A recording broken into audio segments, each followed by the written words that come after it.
चलो बच्चों स्टार्ट करते हैं आज का चैप्टर जो कि कंट्रोल एंड कोऑर्डिनेशन है। ठीक है। और ये जो चैप्टर है बच्चों ये है आपके, है ना, क्लास 10th का। ठीक है। फुली एनसीईआरटी पढ़ेंगे, एनसीईआरटी भी पढ़ेंगे, साथ साथ में और भी बातें जानेंगे। जो चैप्टर है वो है कंट्रोल एंड कोऑर्डिनेशन। जैसा कि आप देख रहे हैं आपकी स्क्रीन पे दिखाई दे रहा है बच्चों, कंट्रोल एंड कोऑर्डिनेशन, राइट। अब मैं बताऊं आपको कि ये जो वीडियो है, ये जो चैप्टर है, ये मैं बनाऊंगा आप लोगों के लिए पार्ट वाइज, राइट। तो आप ये है आपका वीडियो का पार्ट 1, राइट। अच्छा, जो ये कंट्रोल और कोऑर्डिनेशन है, आखिर ये है क्या, हम इस चैप्टर को पढ़ क्यों रहे हैं और हमारे लाइफ में या लोगों के जीवन में इसका क्या इंपॉर्टेंस है। मैं एक चीज फिर से कहूंगा कि सिर्फ आप पढ़े नहीं बल्कि उन चीजों को अपने लाइफ में, उन चीजों का क्या यूज है ये भी समझने का कोशिश करें, राइट। अब ये देख रहे हैं आप लोगों के सामने, ये एक पिक्चर है। किस चीज की पिक्चर है आप समझ गए होंगे, ये ब्रेन की पिक्चर है। ठीक है।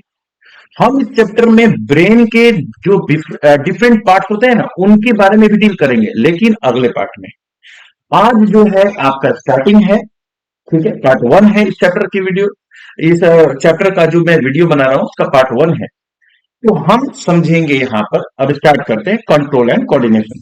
ठीक है। हालांकि हम यहां पर थोड़ी बातें पिछली चैप्टर्स की भी करेंगे। आपने पीछे जो पहली चैप्टर थी आपकी बायोलॉजी की, ठीक है, उसमें आपने लाइफ प्रोसेस पढ़ा होगा। ठीक है। लाइफ प्रोसेस को जैसे कि जैव प्रक्रम कहते हैं, लाइफ प्रोसेस में कौन कौन सी चीजें होती ये पढ़ाया गया था। ठीक है। कह रहा है कि involve in the maintenance functions in the living organisms. तो लाइफ प्रोसेस में आपने क्या क्या पढ़ा, आपको आपको याद होगा कि आपने उसमें न्यूट्रिशन पढ़ा, न्यूट्रिशन के कितने टाइप्स होते हैं वो पढ़ा था आपने, एक्सक्रीशन पढ़ा था आपने, ट्रांसपोर्टेशन पढ़ा था आपने, रेस्पिरेशन पढ़ा था, है ना, आपने एक्सक्रीशन पढ़ा था। ठीक है। आपने रिप्रोडक्शन को भी नाम सुना होगा, उसमें जो कि बताया गया है कि ये सारी जो चीजें हैं, है ना, न्यूट्रिशन, एक्सक्रीशन, ट्रांसपोर्टेशन, रेस्पिरेशन, ये सारी चीजें बहुत इंपॉर्टेंट होती हैं, है ना। लेकिन रिप्रोडक्शन को नेसेसरी नहीं माना गया है। ठीक है। तो क्यों नहीं माना गया उस चैप्टर में बताया गया होगा आपको। ठीक है। देखते हैं। और there we had started with a notion we all have that if we see something moving, अगर कोई चीज गति कर रही है बेटा, ठीक है, कोई चीज गति कर रही है, घूम रही है, इट इज अलाइव, वो उसमें जीवन है। नहीं, यहां पर थोड़ा आपको रुक कर समझना होगा। हालांकि पहले वाले चैप्टर में आप समझ गए होंगे इस चीज को कि हर वो चीज जो घूम रही है उसमें जीवन है, ऐसा हो सकता है क्या? नहीं, ऐसा नहीं है। उसमें जीवन होने की जो संभावनाएं हैं बच्चों, वो कुछ ऐसी खास चीजें होती हैं जो वो शो करता है, तब हम कहते हैं कि भैया इसमें जीवन है और इसमें जीवन नहीं है। घूमने को तो पंखा भी आपके रूम में घूम रहा है, तो क्या हम उसको लिविंग मटेरियल कह सकते हैं, उसको अलाइव कह सकते हैं? चलने के लिए तो बसें भी चल रही हैं, ट्रेन भी चल रही हैं, है ना, उड़ने के लिए एरोप्लेन भी उड़ रहा है, तो क्या उनको हम लिविंग कह सकते हैं क्या? नहीं। उसके लिए कुछ क्राइटेरियंस होते हैं। ठीक है। Some of these movements are in fact the result of growth. तो हम खासकर यहां पर जीवों के बारे में बात कर रहे हैं। ठीक है। कंट्रोल एंड कोऑर्डिनेशन जो है, हम जीवों के बारे में बात कर रहे हैं। Result of growth as in plants. देखते हैं यहाँ पे क्या है कि some of these movements are in fact the result of growth as in plants. जैसा कि हम पौधों में देखते हैं, और सीड जर्मिनेट्स, एक बीज को जब हम मिट्टी में लगाते हैं ना, मिट्टी के अंदर, ठीक है, उस बीज को लगाते हैं, उस बीज को प्रॉपर वे में सब चीजें मिलती हैं, तो वो बीज क्या करता है? जर्मिनेट करता है। ठीक है।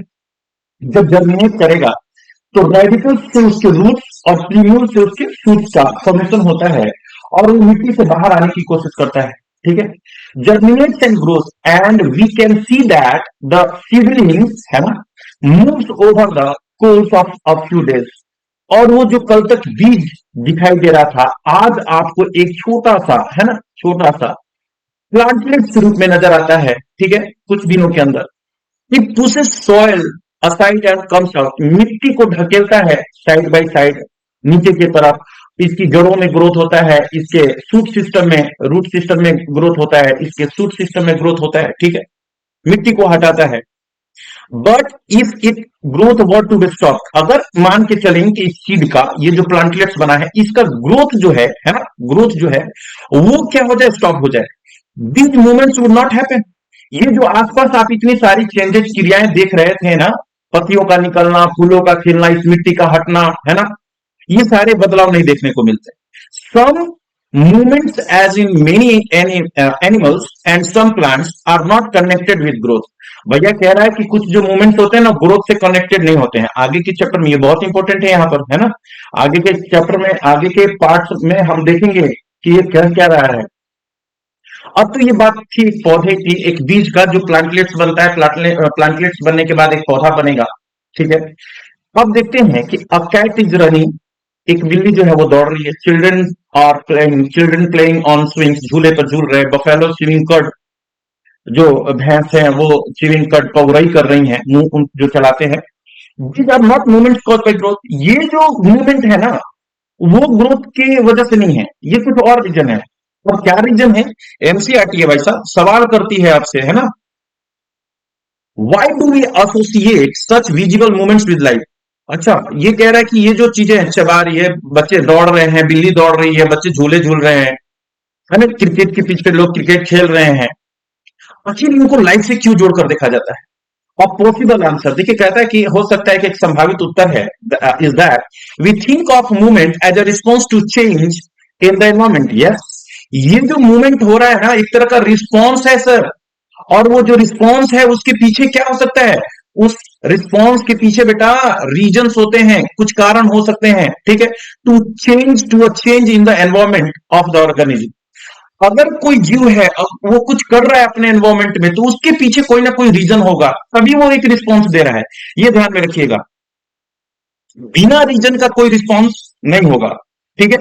द कैट में भी रनिंग, यहां बिल्ली को दौड़ा रहा था ना एनसीईआरटी, देखो, है ना, बिल्ली दौड़ रही थी, वो क्यों दौड़ रही थी? मे बी कह रहा है, मे बी, है ना, the cat may be running because it has seen a mouse. हो सकता है भैया चूहे को देखा हो।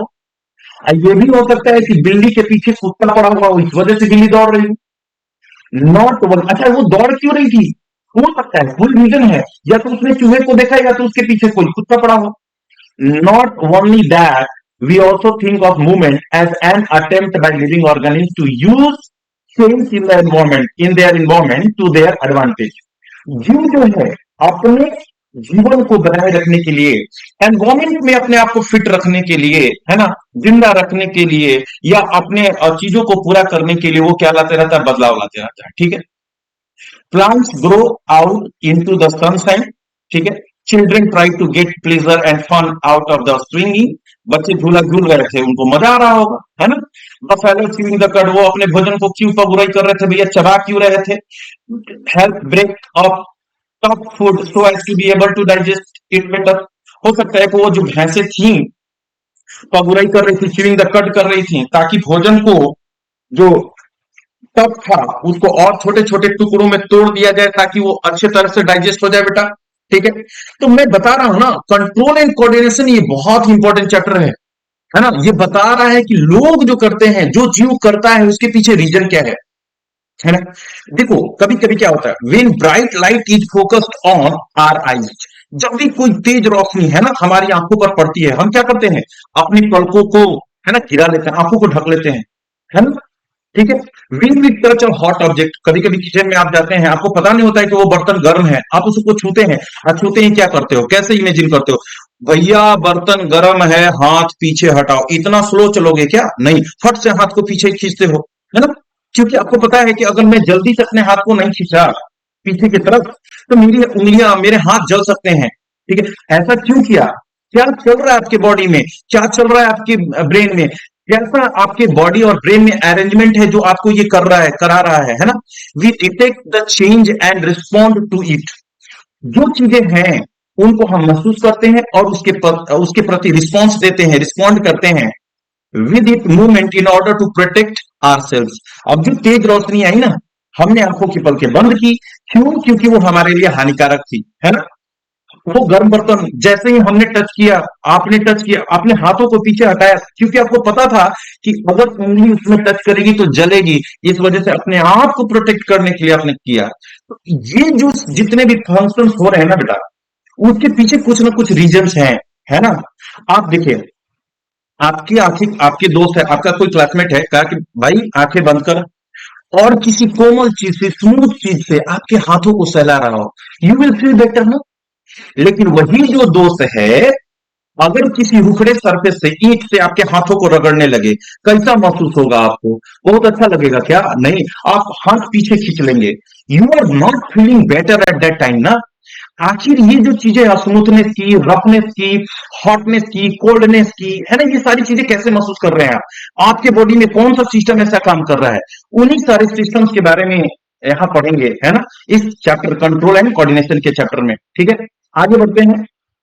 कह रहा है, if we think a bit more about this, it becomes apparent all that all this movement in response to the environment. ये जो सारे मूवमेंट हो रहे हैं ना भैया, अपने एनवायरमेंट, एनवायरमेंट है ना, जो एनवायरनर वर्ड से बना हुआ है बेटा, आपके एनवायरमेंट के प्रति जो स्टिमुलस है, उसके प्रति ये रिस्पॉन्स है। ठीक है, इज केयरफुली कंट्रोल्ड। अच्छा, जो हम करते हैं वो कंट्रोल भी होता है। ठीक है, कंट्रोल भी है। अब मैं अभी बोलना चाह रहा हूं तो मैं बोलता जा रहा हूं। मुझे लगेगा कि अभी चुप होना है तो मैं चुप हो सकता हूं। मुझे लगेगा कि मुझे जोर से बोलना है, मैं जोर से बोलूंगा। मुझे लगेगा कि मुझे धीमे धीमे बोलना चाहिए तो मैं धीमे धीमे बोलूंगा। ये क्या है बेटा? कंट्रोल्ड है ना, कंट्रोल्ड है।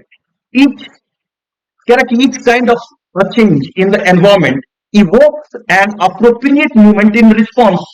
ठीक है, जो वर्ड है ना, जैसे कि अभी देखेंगे स्टिमुलस के बारे में, बेटा रिस्पॉन्स के बारे में समझेंगे। ठीक है, रिसेप्टर्स क्या होते हैं बेटा, ये जानेंगे। इफेक्टर्स क्या होते हैं, इंपल्स क्या होते हैं, ये जो पार्टिकुलर वर्ड्स है ना, इस चैप्टर को समझने के लिए इन सारे शब्दों को जो मैंने अभी बोला, जैसे impulse, effector, response, stimulus, receptors, तीन चीजों को समझना पड़ेगा बेटा। ठीक है, when we want to talk our friends in class we whisper। अब देख भैया, क्लास में है तू, ठीक है, और वहां होता कौन है? टीचर।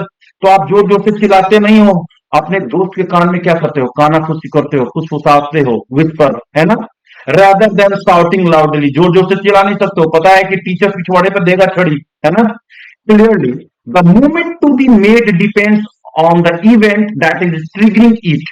अब वही, चलो भाई, एक और एग्जांपल है, तो मान के चल भैया तू किसी खेल के मैदान में है, तो वहां तो तुम धीरे नहीं बोल सकते। आपका एक दोस्त यहाँ पर है, आप यहाँ फील्डिंग कर रहे हो, आप जोर से चिल्लाते हो, जोर से आवाज लगाते हो उसको। आखिर जो हमारा एनवायरमेंट है, उसको सेंस करके जो हम रिस्पॉन्स दे रहे हैं, यही सारी चीजें हैं इस चैप्टर के अंदर। आखिर ये होता कैसे है, ये पॉसिबल कैसे होता है? Therefore such controlled movement must be connected to the recognition of various events in the environment। तो जैसी सिचुएशंस होती है ना, उसके अकॉर्डिंग हमारा बॉडी क्या करता है? काम करता है। और हमारा बॉडी काम नहीं करता, हमारे बॉडी के अंदर ऐसा सिस्टम है जो हमारे बॉडी को काम करवाता है बेटा। ठीक है, followed by only the correct movement in response. In other words, देखो बेटा यहां इंपॉर्टेंट है, living organism must use systems providing control and coordination in keeping with the general principles of body organizations। in multicellular organisms specialized tissues are used। देखो, specialized tissues are used to provide this control and coordination activities। ठीक है, तो वो जो exercise है वो क्या है? ठीक है, तो सबसे पहले ये चीज तो है बेटा, क्या है वो चीज, कि सबसे पहले ये तो समझ लें कि भैया कंट्रोल एंड कोऑर्डिनेशन चैप्टर पढ़ रहे हैं, तो कंट्रोल और कोऑर्डिनेशन में कंट्रोल किसे कहते हैं, है ना बेटा? क्या कंट्रोल, है ना, कंट्रोल किसे कहते हैं बेटा? ठीक है, कोऑर्डिनेशन। ठीक है, कोऑर्डिनेशन क्या है बेटा? ये तो पहले समझ लें, इनको तो पहले डिफाइन कर लें। तो चलते हैं इसके डेफिनेशन पे। ठीक है,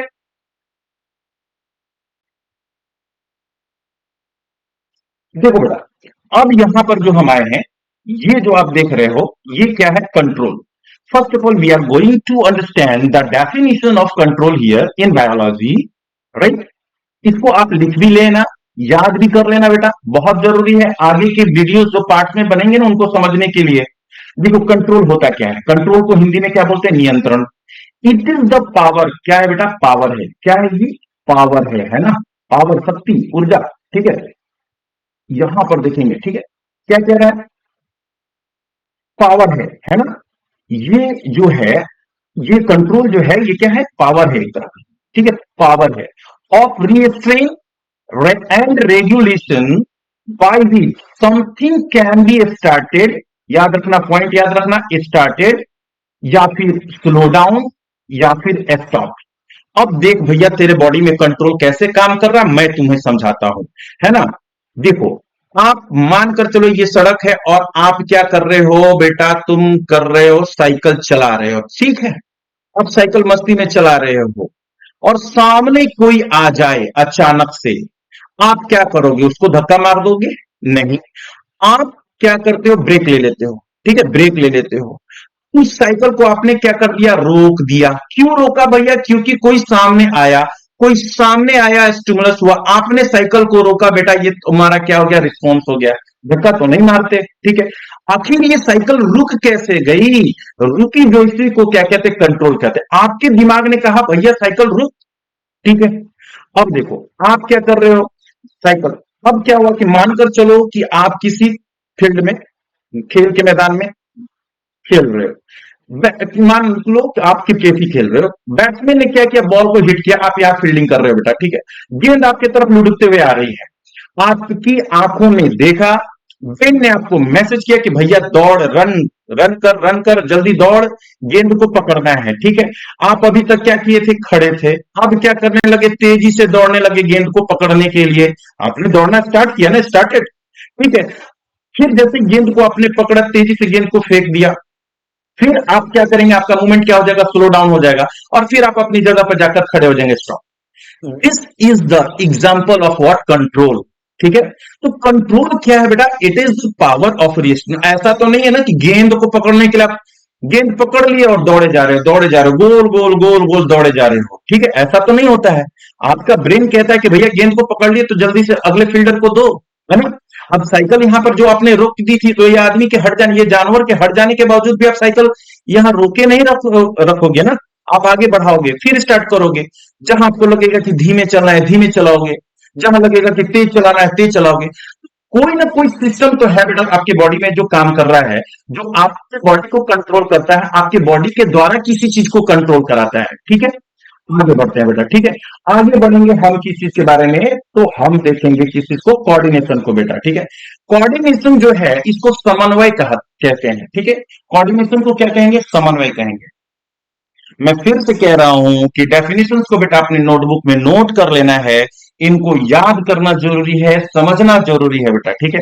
कोऑर्डिनेशन क्या है, it is harmonious working of, है ना, डिफरेंट बट इंटररिलेटेड पार्ट्स। देखो हमारा जो बॉडी है, ठीक है, हमारी जो बॉडी है बेटा, इस बॉडी में बहुत सारे सिस्टम्स हैं, ठीक है, बहुत सारे सिस्टम्स है। आप कहोगे कि कौन कौन से सिस्टम है, तो आपको पता होगा, जैसे नर्वस सिस्टम है, एक्सक्रेटरी सिस्टम है, मस्कुलर सिस्टम है, स्केलेटल सिस्टम है, डाइजेस्टिव सिस्टम है, रिप्रोडक्टिव सिस्टम है, ठीक है। अब तो ये पूरा बॉडी जो है, ऐसा तो नहीं है कि एक ही ऑर्गन की वजह से काम कर रहा है। हमारी जो पूरी बॉडी है बेटा, वो सारे जो ऑर्गन्स है ना, ये जो सारे ऑर्गन्स हैं, वो क्या करते हैं, मिलकर काम करते हैं, तब जाकर हमारी बॉडी जो है वो काम करती है, ठीक है। तो हमारी बॉडी के डिफरेंट ऑर्गन्स का जो कि इंटर रिलेटेड है, ठीक है, यहां देखो डेफिनेशन इंटर रिलेटेड है, डिफरेंट है, कान अलग है, लीवर अलग है ना, अलग ऑर्गन है ना, वो है एक ही बॉडी में लेकिन अलग है। कान का काम जो है सुनना है, वो कान ही करेगा, ईयर ही करेगा। लीवर का काम जो है बेटा, वो लीवर ही करेगा। स्मॉल इंटेस्टाइन का काम जो बेटा है, वो स्मॉल इंटेस्टाइन ही करेगा। तो जो डिफरेंट डिफरेंट ऑर्गन्स हैं, लेकिन वो इंटर रिलेटेड है ना, वो मिलजुल कर काम करते हैं। तो it is harmonious working of different but inter related part so as to perform one or more activities very smoothly, इसी को बोलते हैं कोऑर्डिनेशन, ठीक है। अब चलो मैं एग्जांपल देता हूं, समझाता हूं तुमको क्या कोऑर्डिनेशन का एग्जांपल कैसे देखेंगे। चल भैया, तुम बाजार में हो, कहां हो बेटा, बाजार में। और बाजार में तुम चले जा रहे हो, चले जा रहे हो, चले जा रहे हो, यहां पर देख एक मिठाई की दुकान है, दिखाई दिया, दिखाई दिया। वहां पर गर्म गर्म समोसे तुम्हें दिखाई दिए, ठीक है।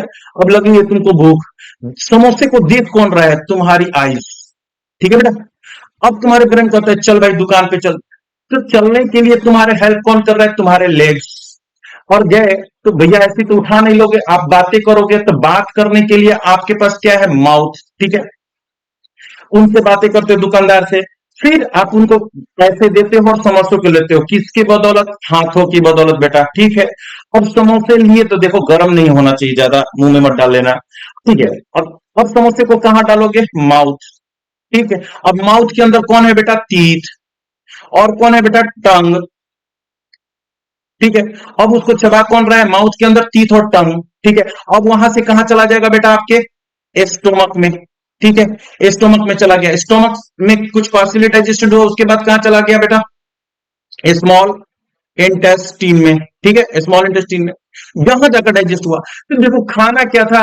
एक समोसे की बात थी सर, और आपने इतने सारे ऑर्गन्स को गिना दिया कि इन लोगों ने मिलकर काम किया।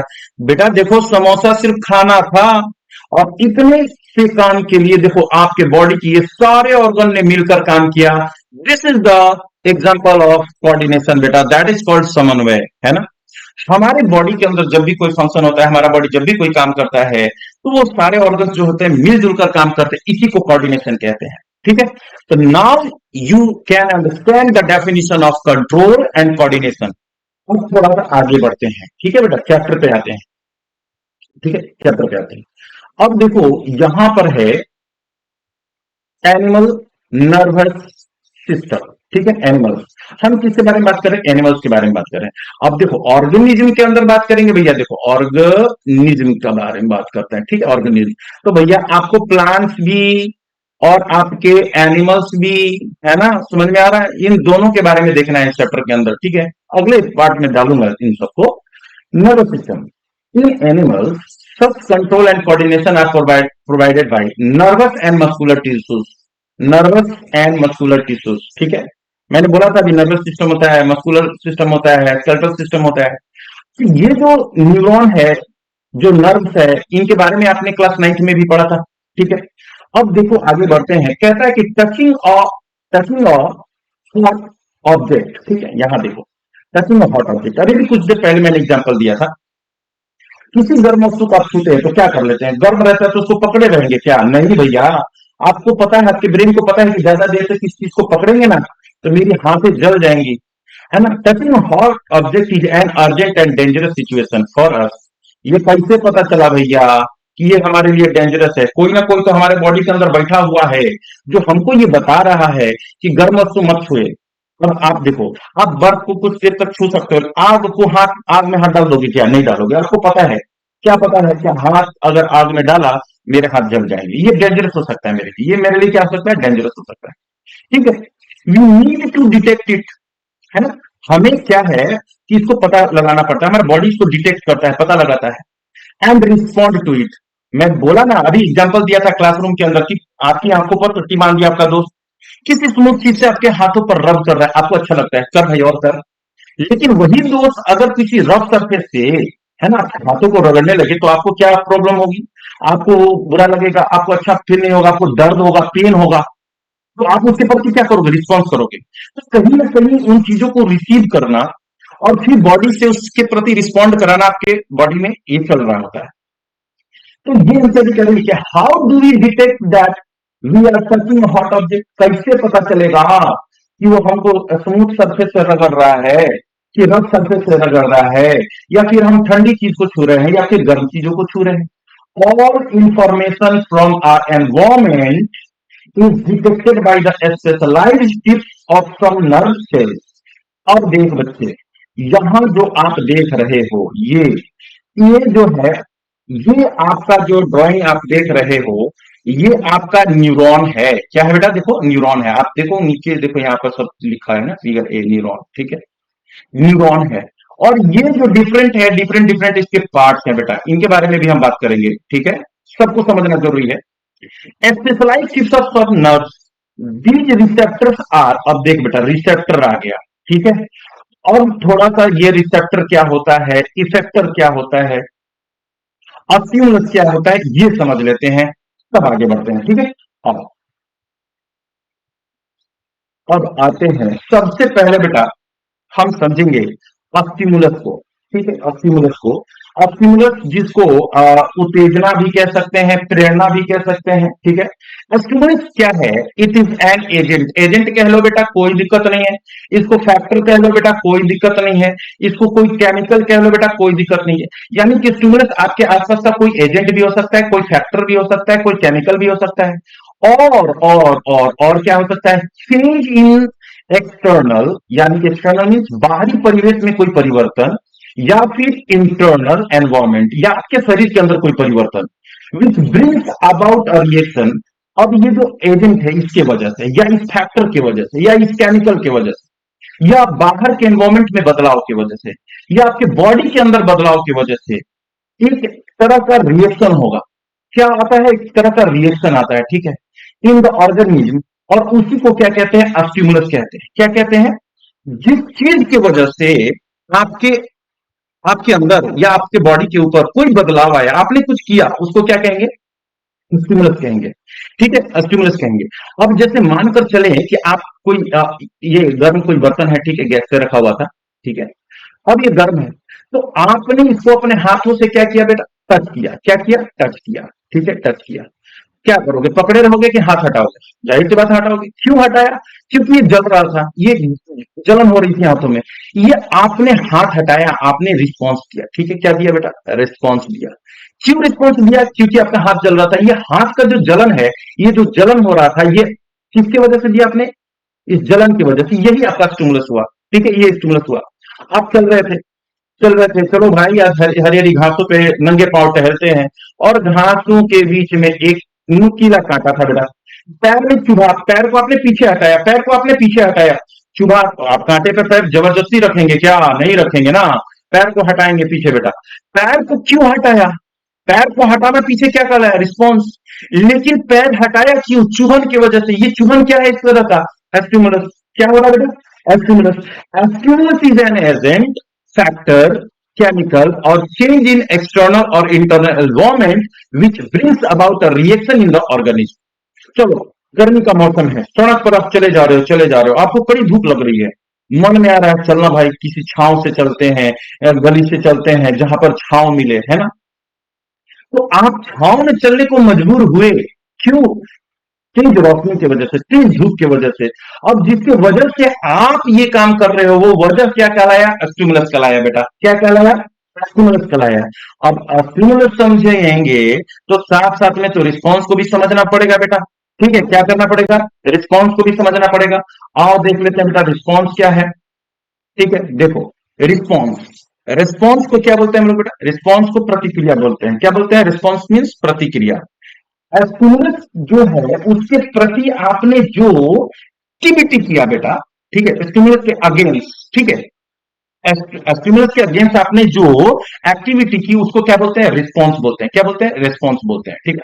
ये है क्या? इसका डेफिनेशन देख लेते हैं। इट इज द रिएक्शन, सीधे सीधी चीज, सीधा बोला, it is the reaction of the organism. किसका रिएक्शन है बेटा?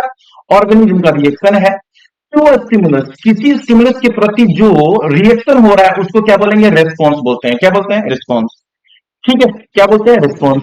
मैंने कहा ना, वो गर्म बर्तन को आपने छुआ, पीछे हाथ को हटाया, पीछे हाथ को हटाना क्या कहलाया? रिस्पॉन्स कहलाया।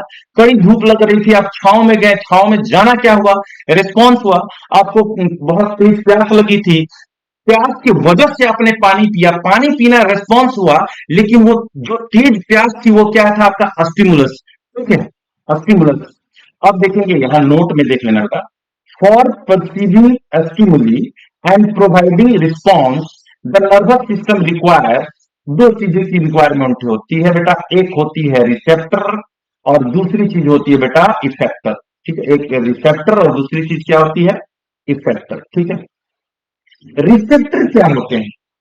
आपको कैसे पता चला कि ये बर्तनवा जो था बेटा ये गर्म है? कैसे पता चला? ठीक है, कैसे पता चला कि आपके पैर में कांटा चुभ रहा है? और कई बार होता है, मैं बता रहा हूं, एक और एग्जांपल देता हूं, घरेलू एग्जांपल देता हूं बेटा।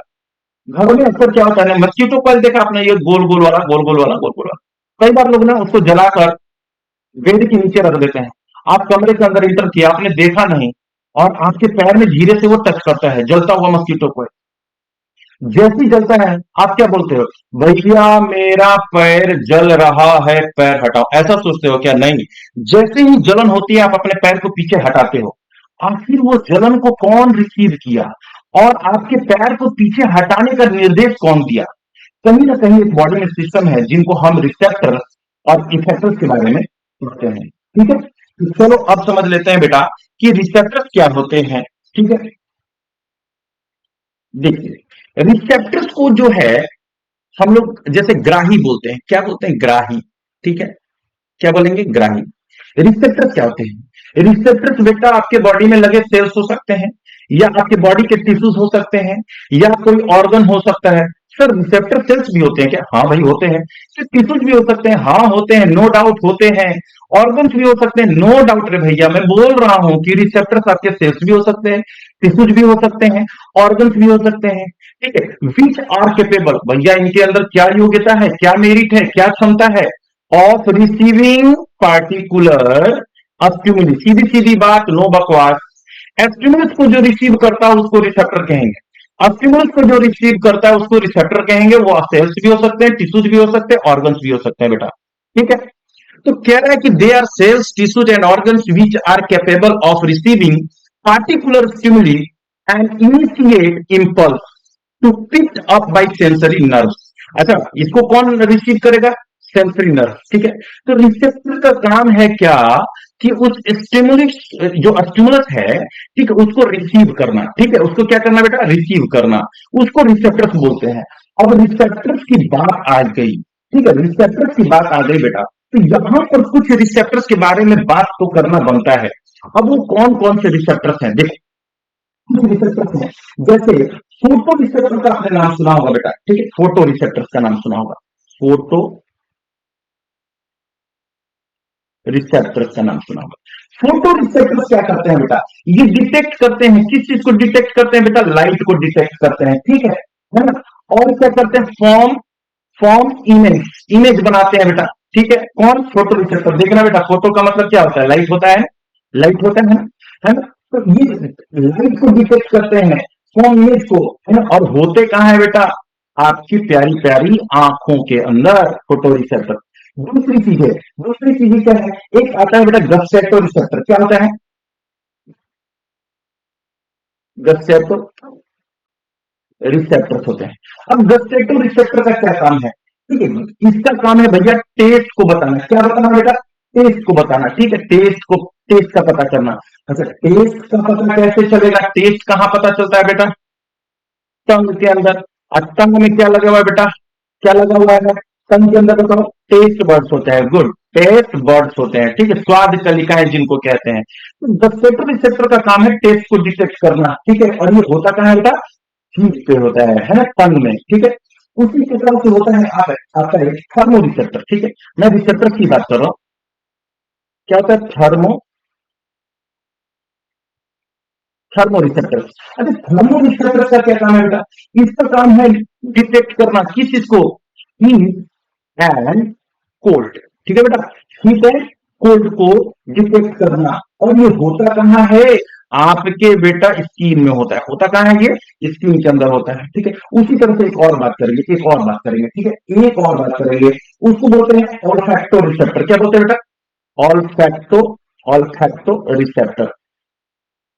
ठीक है, ऑल्फैक्टो रिसेप्टर का क्या काम है बेटा? ऑल्फैक्टो रिसेप्टर का काम है स्मेल को डिटेक्ट करना, गंध को। ठीक है, अब बता देंगे आप तो भैया ऑल्फैक्टो रिसेप्टर क्या करता है? डिटेक्ट करता है स्मेल, स्मेल को। और ये होता कहां है? ये होता है नसल कैविटीज में। ठीक है, ठीक है, नसल कैविटीज के अंदर। और भी बहुत सारी बातें हैं, है ना? और भी रिसेप्टर्स हैं जो आपसे हम आगे चलेंगे, चर्चा करते रहेंगे। चलिए आते हैं फिर से अपने चैप्टर के ऊपर। ठीक है, अब देखो, ये जो आप देख रहे हो बेटा, ठीक है, ये जो आप देख रहे हो यहां पर, ठीक है, ये है आपका नर्वस। ठीक है, न्यूरॉन। ठीक है, न्यूरॉन। आते हैं यहां पर। कह रहा है कि such as the inner ear, है ना, द नोज, द टंग। अभी अभी देखो, नोज और इनर ईयर, टंग के बारे में बात कर रहे थे ना। किस चीज के बारे में? रिसेप्टर्स के बारे में बेटा, ठीक है। अभी बता दिया ना कि टंग के पास कौन सा रिसेप्टर है, नोज के पास कौन सा रिसेप्टर है, ये जो जो ईयर है, तो ईयर के अंदर कौन सा रिसेप्टर है बेटा? ईयर के अंदर कौन सा रिसेप्टर है? फोनो रिसेप्टर है, ठीक है। क्या कौन सा है बेटा? फोनो रिसेप्टर है। अब फोनो रिसेप्टर का क्या काम है बेटा? साउंड को डिटेक्ट करना, याद रखना। फोनो रिसेप्टर कहाँ होता है? कान के अंदर होता है, ठीक है। फोनो रिसेप्टर कहाँ होता है? कान के पास होता है। ये किस चीज को डिटेक्ट करता है बेटा? फोनो रिसेप्टर साउंड को डिटेक्ट करेगा, ठीक है। किस चीज को? साउंड को। याद रखना, इनर ईयर, सिर्फ ईयर याद नहीं रखना है बेटा, इनर ईयर याद रखना है आपको। चलो, क्या है किसको? Gustatory receptor will detect taste, while olfactory receptor will detect smell. ये सारी चीजें जो है ना, इनको, ये जो रिसेप्टर का नाम है, इनको जरूर याद रखिएगा, है ना। आगे देखते हैं। कह रहा है कि this information acquired eight the end of the dendritic tip of और नर्व सेल। अब चलिए थोड़ा सा यहां पर मैं बता रहा हूं, देखे, ये डेंड्राइट, जिनको डेंड्रॉन्स भी कहते हैं, ये जो गोल बॉडी देख रहे हो, इसको बोलते हैं सेल बॉडी, या बेटा इसको साइटोन भी बोलते हैं। क्या बोलते हैं? साइटोन। इसके ऊपर एक अलग सी वीडियो बनाई जाएगी। इसको कोई छोटी मोटी चीज मत समझना, ये बहुत इंपॉर्टेंट है, इसको अलग से समझना पड़ेगा। अभी इसको हल्के में बात कर लेते हैं। ये जो आप हेयर लाइक स्ट्रक्चर देख रहे हो ना, इसको बोलते हैं डेंड्राइट। ये गोल वाला जो बॉडी आप देख रहे हो, उसको सेल बॉडी या साइटोन बोलते हैं बेटा। इसके अंदर देखो न्यूक्लियस है, ये न्यूक्लियस हो गया, ठीक है। ठीक है, उसके बाद ये जो आप लाइनिंग देख रहे हो, ये इसको बोलते हैं एक्सॉन। और ये जो है देख रहे हो, इनको बोलते हैं नर्व एंडिंग। क्या बोलते हैं? Nerve ending. अब देख बेटा, या मैसेज को रिसीव करने का काम कौन करेगा? ये डेंड्राइट, ठीक है। अब इस डेंड्राइट से कहा जाएगा सेल बॉडी के अंदर, सेल बॉडी से कहा जाएगा बेटा एक्सॉन के पास, और एक्सॉन से कहा जाएगा नर्व एंडिंग। यहां पर जो चलेगा, यहां चलता है इलेक्ट्रिकल इंपल्स के रूप में, ठीक है बेटा। और जैसे ही एक दूसरी नर्व जो है उसके पास जब जाएगा, तो ये जो गैप आपको दिखाई दे रहा है बेटा, ये जो गैप दिखाई दे रहा है, इसी गैप को बोलते हैं बेटा साइनेप्स, ठीक है। साइनेप्स मैं बोल रहा हूं, इसके बारे में डिटेल से चर्चा करेंगे। तो यहां पर मैं एक चीज बताता हूं, यहां बन जाता है वो केमिकल इंपल्स, ठीक है। जब वो जंप करके इस नर्व एंडिंग से इस न्यूरॉन के जो डेंड्रॉन्स है ना, इसके पास जब जाएगा, क्योंकि मैसेज को रिसीव करने का काम कौन कर रहा है? डेंड्राइट, ठीक है। तो जब यहां से जंप करके जाएगा, तो यहां केमिकल इंपल्स बन जाएगा, और इस पूरे बॉडी में वो इलेक्ट्रिकल इंपल्स के रूप में चलेगा। ये चीज ध्यान रखिएगा। और ये जो है, एक न्यूरॉन के नर्व एंडिंग और दूसरे न्यूरॉन के डेंड्राइट के बीच का जो गैप होता है बेटा, उसको साइनेप्स बोलते हैं। ऐसा मत बोल देना कि the gap between two neuron is called synapse, ये डेफिनेशन गलत हो जाएगा बेटा, ठीक है। लो ना, मैं बता देता हूं, लो ये देखो, ये हो गया एक आपका न्यूरॉन, और ये हो जाएगा दूसरा न्यूरॉन। तो ये दो न्यूरॉन के बीच का गैप है, तो इसको भी क्या साइनेप्स बोल सकते हैं? नहीं बोल पाएंगे, ये गलत डेफिनेशन हो जाएगा बेटा, ठीक है। बोलना क्या होता है कि जो गैप है, ठीक है, एक न्यूरॉन के नर्व एंडिंग और दूसरे न्यूरॉन के डेंड्रॉन के बीच का जो गैप है, उसी को साइनेप्स कहते हैं बेटा, ठीक है। आगे बढ़ते हैं, इसके बारे में पर्टिकुलर वीडियोस बनाई जाएगी।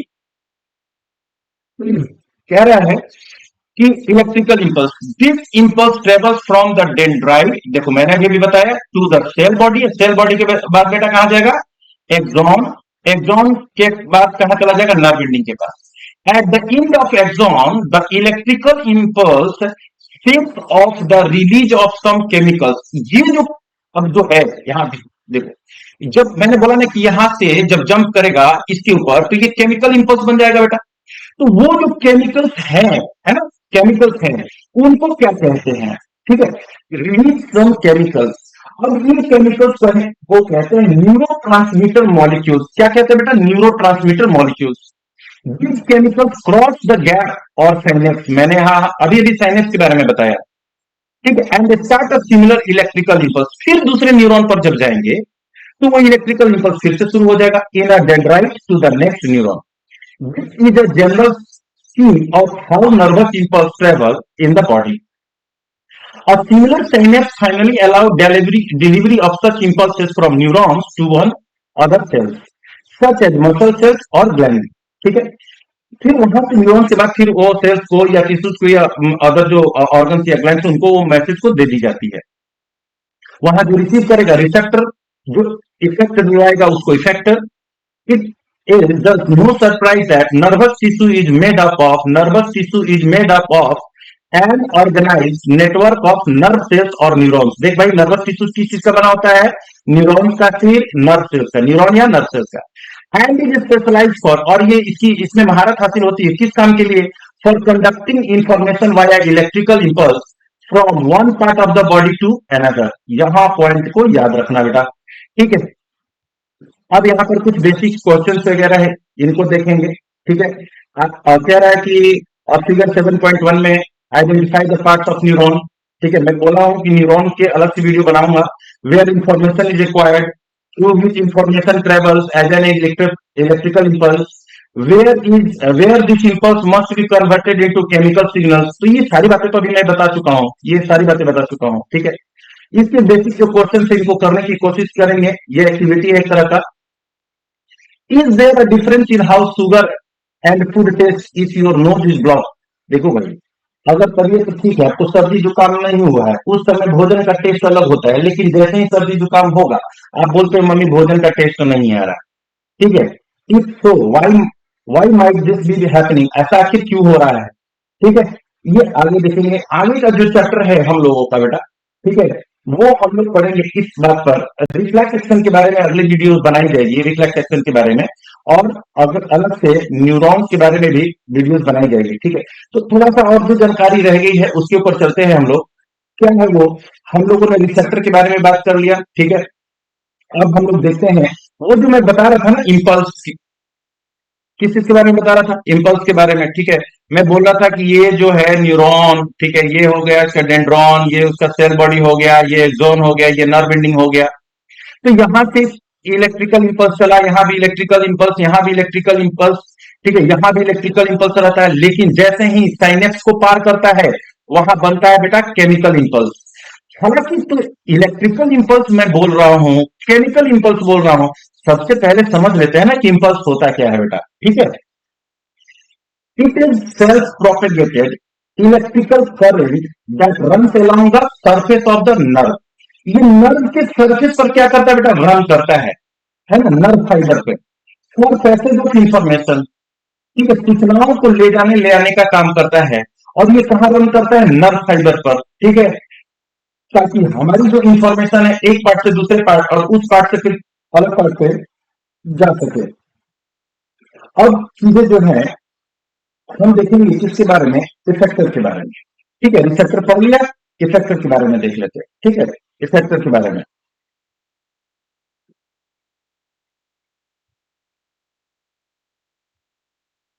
ठीक है मैडम। देखो, कह रहा है कि they our muscles.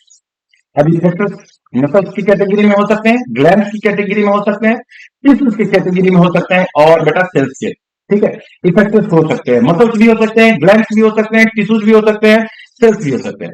Which act in response to a stimulus, ठीक है, ये क्या करते हैं? किसी स्टिमुलस के वजह से रिस्पॉन्स देने का काम करते हैं। Receive from the nervous system, that are called effectors, that are called effectors.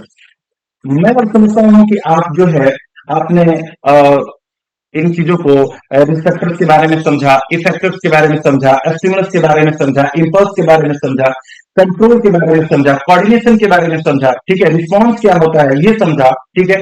अभी जो है इफेक्टर, अब जो है जैसे मानकर चलो, देखो ये मान के चले हाथ है, ठीक है, ठीक है, इस तरह से आपके हाथों ने किसी चीज को क्या किया? टच किया, ठीक है। वो कैसा था? हॉट था, ठीक है। तो यहां से जो सरफेस है वो मैसेज गया, ठीक है, ये जो रिसीव किया इसको रिसेप्टर, ठीक है। उसके बाद एक मैसेज आया, भैया ज्यादा देर मत सो हाथ जल जाएगा। तो इसको फिर एक और मैसेज आया हाथ को पीछे हटाने के लिए, यही जो है वो उसको क्या कहेंगे? इफेक्टर कहेंगे। क्या कहेंगे बेटा? इफेक्टर कहेंगे, ठीक है। अब जो कुछ हम लोगों ने रिसेप्टर के बारे में देखा था, तो कुछ रिसेप्टर जो है, जैसे कि कुछ रिसेप्टर जो है हम लोगों ने बात कर चुके थे, हम लोग बात कर चुके थे। अब जो है जैसे कि एक आता है आपका एस्टेटो रिसेप्टर। क्या होता है बेटा? एस्टेटो एस्टेटो रिसेप्टर, ठीक है, एस्टेटो रिसेप्टर। एस्टेटो रिसेप्टर जो होता है वो डिटेक्ट करता है चेंज इन इक्विलिब्रियम, ठीक है, चेंज इन इक्विलिब्रियम, ठीक है बेटा, इक्विलिब्रियम, ठीक है। और ये होता क्या है, ये होगा बेटा इनर ईयर में, ये भी इनर ईयर में होता है, ठीक है। सेट ऑफ रिसेप्टर्स, ठीक है। और होता है tango receptor, tango tango receptor. अब ये टैंगो रिसेप्टर क्या करता है, टैंगो रिसेप्टर जो होता है, जैसे कि टच को महसूस करता है, ठीक है। ये होता है स्किन के अंदर, ये भी कहाँ होता है, ये जैसे कि स्मूथ टच है, ठीक है, या फिर कैसा है, रफ टच है, हाँ, प्लीजेंट है, अनप्लीजेंट है, उस तरह का टैंगो रिसेप्टर होता है, जो हमारे क्या को महसूस कराता है, ठीक है। होता क्या है, स्किन के अंदर होता है, ठीक है। तो ये सारे रिसेप्टर्स थे। और ये जो है, यहाँ तक हम लोगों ने चर्चा की। आगे जो है वो रिफ्लेक्स एक्शन के बारे में वीडियोस बनाई जाएगी, न्यूरॉन नर्व सेल के बारे में वीडियोस बनाई जाएगी। तो मिलते हैं फिर से एक अगले वीडियो में, ठीक है। और जो है इसको एक बार दो बार रिवीजन करें, एनसीईआरटी को बुक को पढ़े, ठीक है। और रिवाइज करते रहे और उससे रिलेटेड क्वेश्चन को आपको बनाते रहना होगा बेटा।